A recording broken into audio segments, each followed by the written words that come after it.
However, we do know this. There's compelling evidence that the law enforcement response to the attack at Robb Elementary was an abject failure and antithetical to everything we've learned over the last 2 decades since the Columbine massacre. 3 minutes after the subject entered the West Building, there was a sufficient number of armed officers wearing body armor to isolate, distract, and neutralize the subject. The only thing stopping a hallway of dedicated officers from entering room 111 and 112 was the on-scene commander, who decided to place the lives of officers before the lives of children. The officers had weapons, the children had none. The officers had body armor, the children had none. The officers had training, the subject had none. 1 hour, 14 minutes and 8 seconds. That's how long the children waited and the teachers waited in rooms 111 to be rescued. And while they waited, the on-scene commander waited for a radio and rifles. Then he waited for shields. Then he waited for SWAT. Lastly, he waited for a key that was never needed. The post-Columbine doctrine is clear and compelling and unambiguous. Stop the killing, stop the dying. You hear anyone come in that they're not supposed to be, if they don't say that they're police, y'all pretend that you are asleep, okay?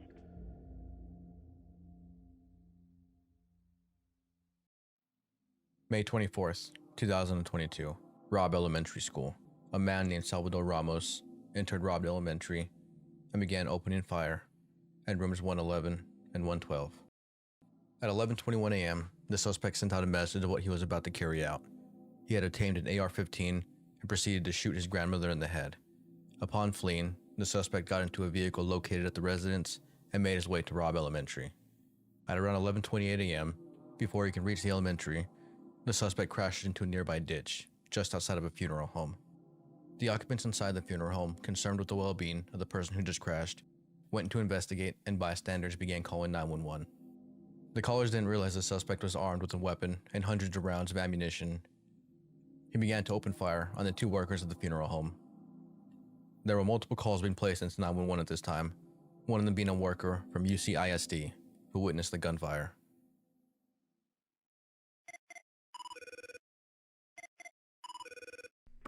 Uvalde County 911. Yes, there was just an accident right here behind Robb's school. Behind Robb's school? They ran into the ditch. What, how many vehicles? It's a pickup. It's one truck. It's a pickup truck. Oh my God, they're running. I don't know why. Oh my God, he has to die. 911 dispatch radioed to all units to respond, advising of a crashed vehicle with the subject actively shooting. The teacher ran back into the school, closing the door behind her. Unfortunately, the door did not fully lock. There were reports that this door was intentionally propped open, but this turned out to be false. The teacher had closed the door. It just failed to lock. Inside, the UCISD employee notified an additional employee. While still on the phone with 911, the school initiated their lockdown procedure. And at this time, the suspect had jumped the fence and was making his way to the west side of the building. While the subject is outside and walking along the west parking lot, the suspect ducks behind a parked vehicle and the first responding UCISD officer drives right past him, misidentifying the bystander as the suspect. The suspect continued to walk along the west side of the building, firing multiple shots into the exterior walls. Now inside the school, officials are preparing their lockdown procedures, returning to their rooms and initiating a UCISD Raptor alert, notifying everybody in the school that they have an active shooter. And at 11:33 a.m., the suspect makes his way into the northwest door and walks in, taking a few steps down the hall and heading directly to rooms 111 and 112. The suspect begins shooting into the classrooms. He enters room 111 and has access to both rooms through a connecting hallway. Radio traffic is advising that the suspect has entered the school and is actively shooting inside the building, and advises that there is an active shooter. We gotta get in there, he just keeps shooting. We gotta get in there. Inside classes 111 and 112, shots continue to ring out. Within a few minutes, 3 Uvalde police officers enter Robb Elementary on the northwest side of the hallway, using the same entrance as the suspect. The officers proceed down the hallway looking for the threat, unsure of where he is at the exact moment. Within a few seconds, 4 additional officers arrive on scene, totaling 7 police officers inside the building, just 7 minutes after the first 911 call. Additionally, more officers are arriving on scene at this time, with Chief Arredondo being one of the first and entering the south entrance. Dispatch was receiving additional 911 calls from within Robb Elementary, with one caller saying "help me" somewhere inside the building. Dispatch attempts to gather more information from the caller, but the line is disconnected after 44 seconds. Unfortunately, amongst the chaos, this information was not relayed, but the threat was presumed inside at this point. And just 1 minute later, additional units began to move closer to the classrooms with the victims. Dispatch attempts to relay information over the radios, but have major interference and come across unreadable. Chief Arredondo, acting incident commander at the time, does not have any radios on him. He got rid of them, as they were interfering with his response. I remember we have to carry 2 radios because we have school or campus radio, communicate with the campuses, and then we have police radio. Unfortunately, I don't have hosters for those. They got my way, I threw them, and obviously I'm running at this point. While this is happening, officers began to stack up on the door in an attempt to breach and make entry, as one of the officers is heard saying that they cannot see inside. The suspect begins opening fire on the door, and 2 officers are hit with shrapnel.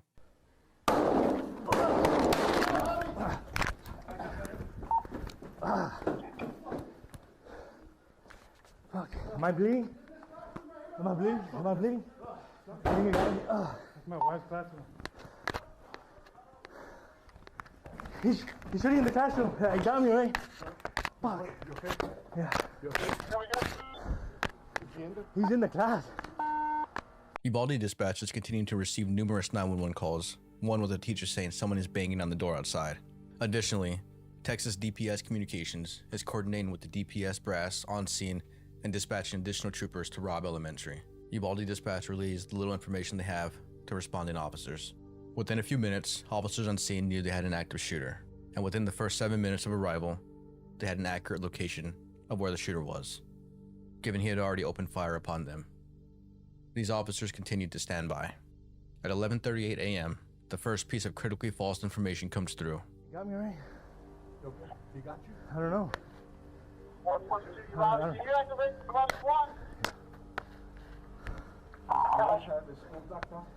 fuck? Hey, you know what? Take him out in the window. Okay, guys. He's on. He's under the building. We have him. He's safe. Uvalde PD officers relay that they have the shooter contained. This is when the communication starts to unravel. And at this time, Uvalde PD SWAT is requested to Robb Elementary. Behind the scenes, dispatch was overwhelmed, with multiple calls for service, and additionally, the grandmother was still alive at this time. Dispatch was coordinating with officers and EMS to get the grandmother help while trying to manage communications at Robb Elementary. And this is extremely difficult for dispatch, because according to the Facebook post posted in a 911 dispatcher group, there was only 2 dispatchers on duty at the time, handling every single 911 call, radio traffic, and calls from the public. While dispatch was handling 911 calls, Chief Arredondo contacted dispatch and advised he is inside the building with the subject. The chief is asking if the caller is with the shooter. Dispatch does not know. He proceeds to tell dispatch the shooter is in room 111 or 112. And during the Texas Senate committee holding, it was thought that the dispatcher relayed the incorrect information. Dispatcher, I'm right here. Chief, ma'am, is the teacher with him in his classroom? Dispatcher, she's in another classroom. She's in room 102. Another person possible shot across from her. It wasn't in 102, it was 112. It was the accurate number. Chief Arredondo, okay, we have him in the room. He's got an AR-15. He's shot a lot. He's in the room. He hasn't come out yet. We're surrounded, but I don't have a radio with me. Please let all units know he's going to be in a room. He's in room 111 or 112. After listening to the actual 911 audio, the dispatch relayed that the caller was calling from room 102, and they did not know where the shooter was. That's when dispatch had to confirm with Chief Arredondo what room number the shooter was in. And the chief knew exactly where the shooter was at this time.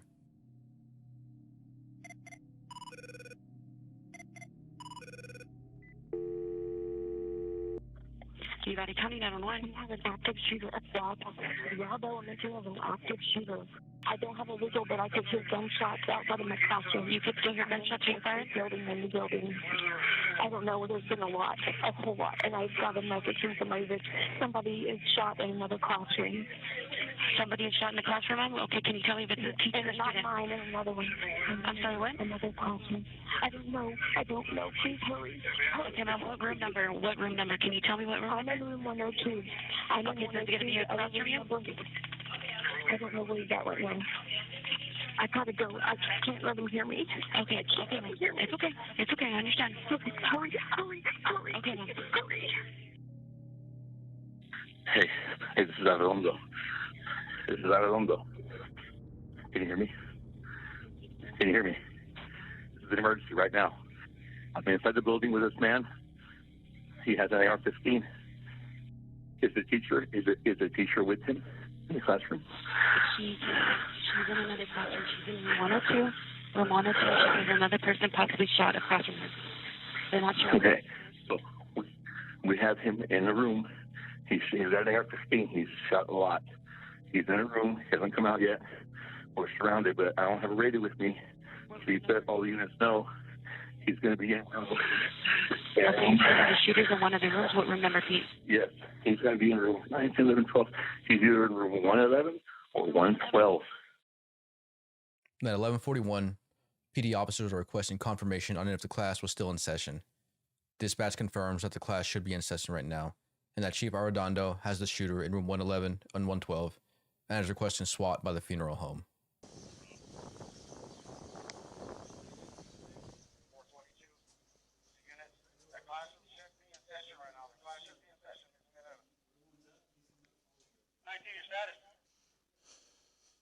Uvalde PD is just advised 401 stated he's got the shooter in room 111 or 112.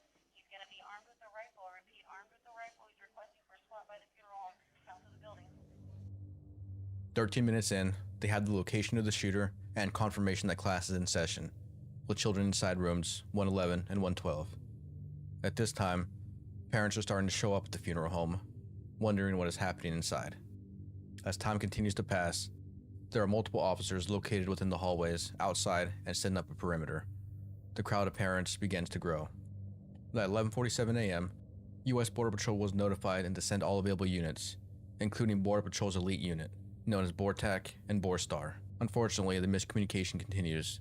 Different officers are on scene are relaying that the chief is in the room with the shooter and that BORTAC is already on scene. This information was incorrect, likely spread by the mass chaos unfolding. Chief Arredondo was unable to confirm any of this information, as he still does not have a radio. At 11:56 a.m., units are still continuing to stand by. A UPD officer comes into the hallway, stating that the shooter is in his wife's classroom and that she has been shot. Hey. Ruben. She said she shot Johnny. The rest of the school continues to be evacuated, and Texas DPS air units are on scene, providing air support. At this time, dispatch received a call from a child inside the school, and the child advises that there is a school shooting. This call is less than 1 minute. This information is not shared over the radio immediately. The dispatcher is attempting to call back. And what I'm assuming the dispatch is doing here is that everyone in the school already knows there is a shooting. This information isn't pertinent and instead uses the time to call the number back, as seconds matter in the situation. And as the crowd of parents and civilians are growing larger, with radio traffic advising that the parents are showing up on the northwest side and some of them are armed, Chief Arredondo's request someone find a master key from the school official. He is saying that there are children in room 109 and a room that does not have an active threat. Arredondo continues his exploration for a master key, hyper-focused on finding one, advising that room 109 needs to be cleared and vacated before they do any kind of breaching. An officer suggests breaking out the windows to room 109 instead of looking for a key. Arredondo declines this.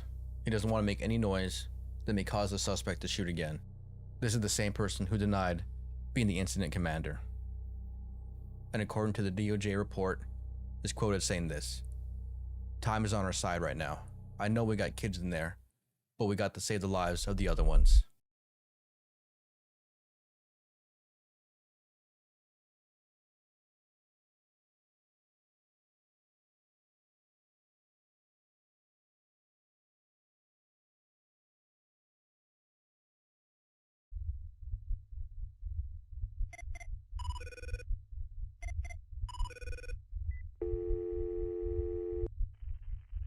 Hello? I'm calling with the police. Are you okay? No, there's a school shooting. Okay, yes, ma'am. I have multiple units there. Are you with officers or are you barricaded somewhere? I'm in classroom number 112. 112. 112, yes, ma'am. What's your name, ma'am? Please hurry. There's a lot of dead bodies. On your line, okay? You said you're in classroom 112? Yes, ma'am. Please seek help. I can't wait.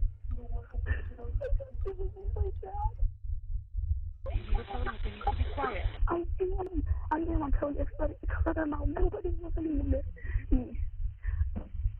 I know how to handle these situations. My dad taught me when I was a little girl.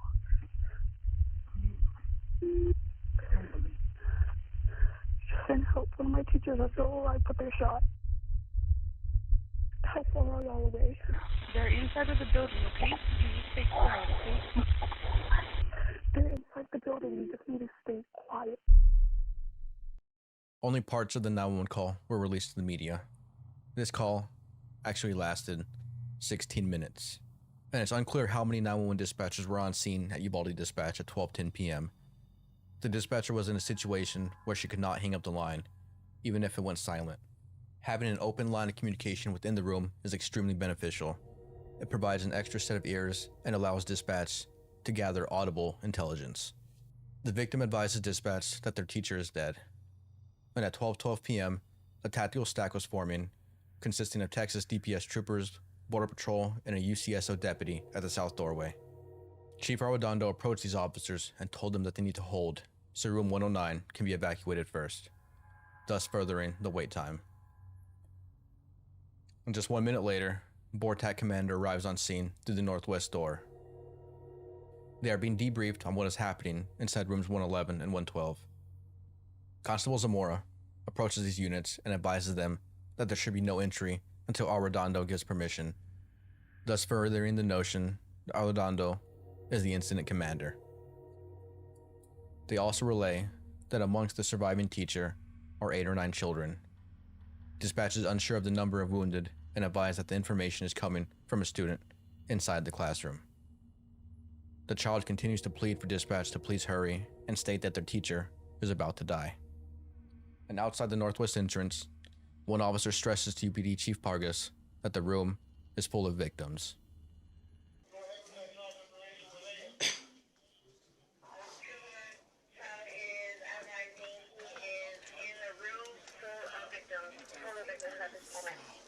Full of victims. Child called 911 saying the room is full of victims. What? The room is full of victims. Child 911. Child 911 call. You wanna start getting kids out? I can start jumping them. Hold on. Let me get. We're in here. Fuck, man.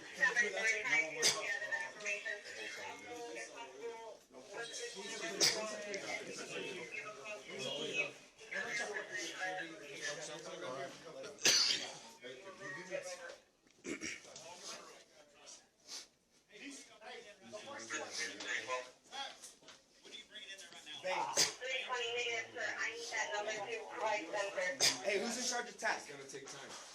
Y'all need bangs. We got gas? They're bringing gas and bangs. We got victims in there. There's victims in the room with him? Yeah, child on the phone, multiple victims. A child just called that they have victims in there. Call 911. And at this time, a set of keys is acquired and Chief Arredondo tries them on room 109, and they fail to work. Texas DPS advises that BORTAC is going in, but Chief Arredondo is adamant on securing room 109 first. Texas DPS relays his info to BORTAC, and they continue to stand by, at the orders of Incident Commander Arredondo. Dispatch is still on the phone with the child, and asks the child to stay quiet, but the child says their teacher will not stay quiet. And the child asks if there is anyone outside the doors, and the dispatcher continues to reassure them that they are getting officers there, not knowing it would still be 30 more minutes until officers made entry. Still on the line, the child continues to speak to dispatch, and dispatch is advising them to stay quiet. Someone else is inside the room heard stating that they need to come immediately. With one dispatcher being on the line, this means, theoretically, that 1 out of the 2 dispatchers is occupied, meaning that there is only 1 dispatcher handling the rest of the 911 calls, radio traffic, and phone calls coming into the dispatch center. And at 12:19 p.m., BORTAC commander is requesting the lock status on rooms 111 and 112. As the misinformation continues to spread, the room is presumed locked. Dispatch continues to talk to the child, with another child getting on the phone. Dispatch asks their name, but it is unclear. The dispatcher reiterates that officers are there and that the children should not open the door unless they are advised to do so by dispatch. And this is an awful scenario. As the dispatcher, you have complete control of the caller. If you tell them to stay put, there is a risk of them being located and possibly killed. But if you tell them to run, there is another risk of them being located and shot as well. There is no good advice, especially when talking to a child. The dispatchers did the best thing they could, given the situation they were in. And at 12:21 p.m., 4 more shots rang off, with the child still on the line with 911.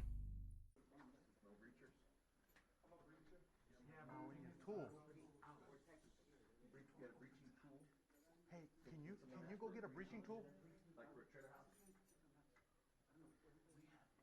I know. Push. Cover.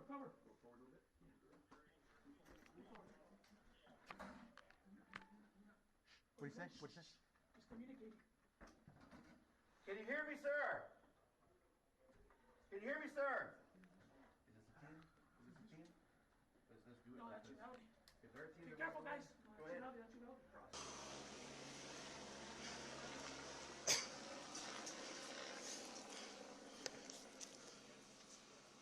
Yeah, just in case.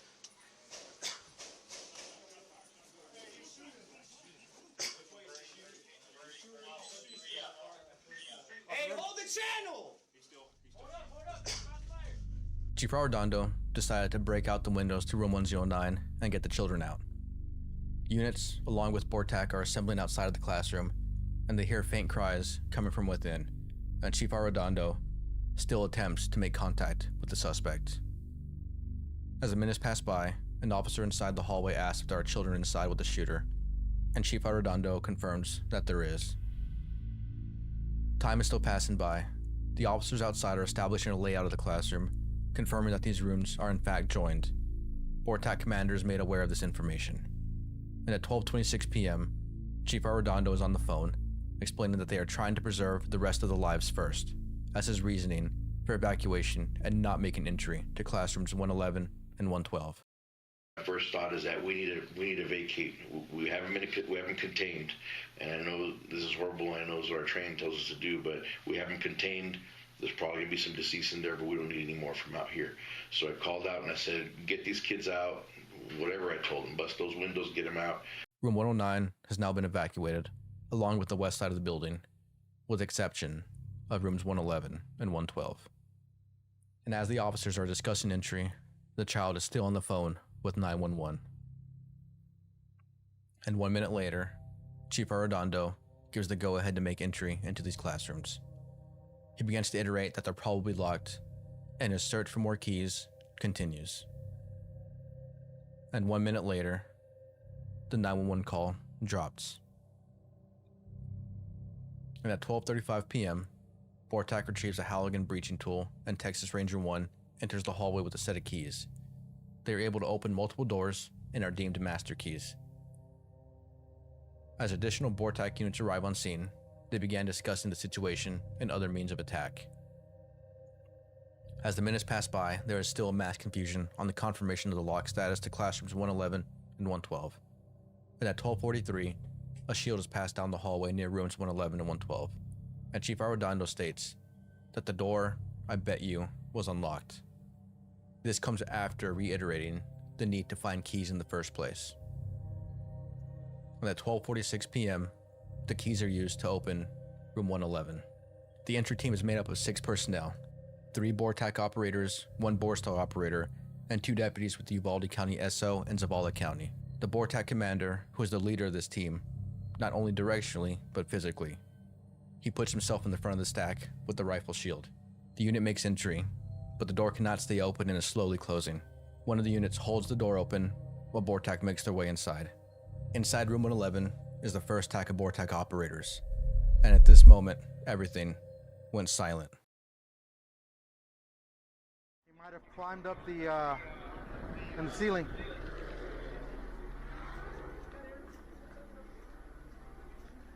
There's that helicopter looking up there.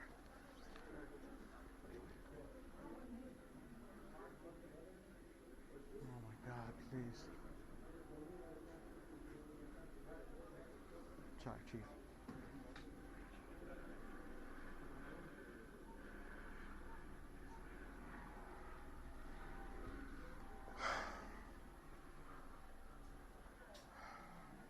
Leaks around the top. I don't know what's going on. The door's open, but I don't want this motherfucker to climb up the roof and go out somewhere. I'm sure we're completely surrounded, but I just want to double check.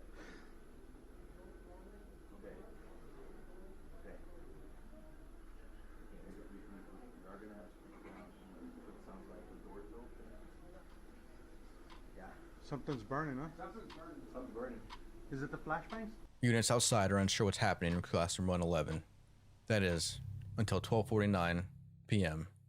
The suspect emerges from a closet in classroom 111 and opens fire on the entry team, grazing one BORTAC member of the head and leg. The stack returns fire, striking the suspect multiple times, killing him.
And at this time, law enforcement medics and EMT are rushed into classrooms 111 and 112 and begin escorting the wounded out. Radio traffic is broadcasted that the suspect is down. From the initial time of attack, it took responding officers 1 hour and 14 minutes to breach the door.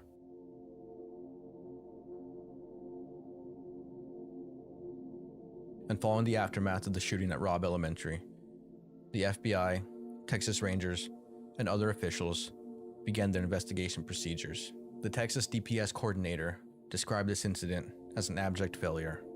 Chief Pete Arredondo was terminated for his lack of response efforts, along with multiple officers who arrived on scene first, with investigations still underway. And in February of 2024, DPS director testified before a Uvalde grand jury of consideration of bringing criminal charges against the law enforcement officers who failed to appropriately respond to the Robb Elementary shooting. And just 1 month later, in March 2024, an investigation requested by the city of Uvalde cleared all Uvalde police officers of wrongdoing. And less than a week after this information was made public, Acting Chief Daniel Rodriguez resigned.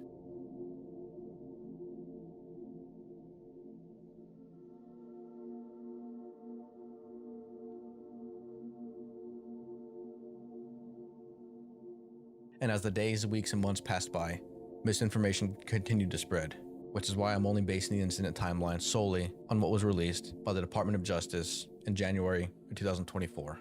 And according to this document, the dispatchers on duty were not given a coordinated effort for mental health services. On page 297 and 298, it states this: there was no coordinated effort to reach out to the dispatch/communications personnel who responded to the Robb Elementary shooting to provide services and support. The dispatchers took calls, including from children trapped with the shooter, and dispatched and coordinated efforts via the police radio and cell phones. There should have been a follow-up on their health and wellness. The responsibilities of dispatch and communications personnel are critical to the successful conclusion of an incident, as seen at Robb Elementary. Dispatchers who listened to and tried to comfort children who were afraid of dying experienced severe stress and are in elevated risk of developing a mental health concern as a result. Although rarely exposed to direct danger, dispatchers are exposed to several intense stressors, such as dealing with multiple, sometimes simultaneous calls, having to make time-pressured, life and death decisions, having little information about and little control over the emergency situation, intense, confusing, and frequently hostile contact with frantic or outraged callers, an exclusion from the status and camaraderie typically shared by on-scene personnel who get the credit for responding to the situation. Although dispatchers are not on scene of the incident, they still may show many of the classic post-traumatic reactions and symptoms, but they are often overlooked by police supervisors and consulting mental health clinicians alike. The need for more training is always there. When a 911 call comes in, the dispatcher is the first incident commander until a responding unit is dispatched and on scene, and they are not to be excluded. One of the dispatchers even reached out to a post stating that they were incredibly overwhelmed and only had 2 dispatchers on duty at the time, and with only 10 dispatchers total, and these dispatchers maintained radio traffic for 17 different departments in the area. This is a problem with small town 911. You give them a low budget with low pay, minimal staffing, and keep adding responsibilities. And when an incident like this happens, it's immediately overwhelming. And I know this because I too have been through an active shooter as a dispatcher. While there was not as much loss of life, it was still incredibly overwhelming for the 2 of us alone in dispatch. And while these dispatchers performed exceptionally well, given their less than ideal circumstances, it still doesn't excuse the fact that dispatch is their first point of contact and often the most overlooked. And in the following days of the shooting, dispatch was still overwhelmed. So much that the Texas National Number Association, along with the Texas Telecommunicator Emergency Response Task Force, put out an SOS, calling for all dispatchers in the state of Texas to assist, with hundreds of dispatchers and volunteers signing up to help and traveling to Uvalde. The 911 community took it upon themselves to reach out, with Texas NENA and dispatchers around the country visiting their center, sending flowers, cards, and snacks, as well as the FAR Public Safety Communications, providing them a visit with their emotional support dog, Bella. At Uvalde's 911 center was given a $142,500 upgrade, with the money being supplied by 9 different donors. The top donor being Evans Consols Corporation, a leader in 911 and command center technology. And even though there may not have been a direct coordinated effort to reach out to these dispatchers from an official capacity, the 911 community takes care of their own. With this in mind, I reached out to Uvalde PD to hopefully reach one of their dispatchers. I spoke with the dispatcher briefly on the phone, but any questions regarding what happened that day needed to go to their public information officer. I had some general questions for the dispatchers and asked the officer that a dispatch lead or admin be made aware of this email. Unfortunately, I never got a response back. I have no doubt in my mind that Uvalde PD receives hundreds, if not thousands, of calls every month, with the 911 dispatchers being the first point of contact. And while these dispatchers were strong, their strength was unmatched to the victims inside classrooms in 111 and 112. Against a terrifying encounter, these children inside were able to call 911 and help each other within the classroom, keeping each other calm and maintaining their strength for that 1 hour and 14 minutes. In June of 2023, the 911 Youth Hero Awards ceremony honored the 911 dispatcher who took the calls that day. She was also given an opportunity to meet with the children in what was described as a profound experience. In total, there were 3 students who called 911 that day: K, MC, and AM. All 3 students were honored at the 911 Youth Heroes Awards, with K and MC accepting their awards in person, and the parents of AM accepting the award on behalf of their daughter.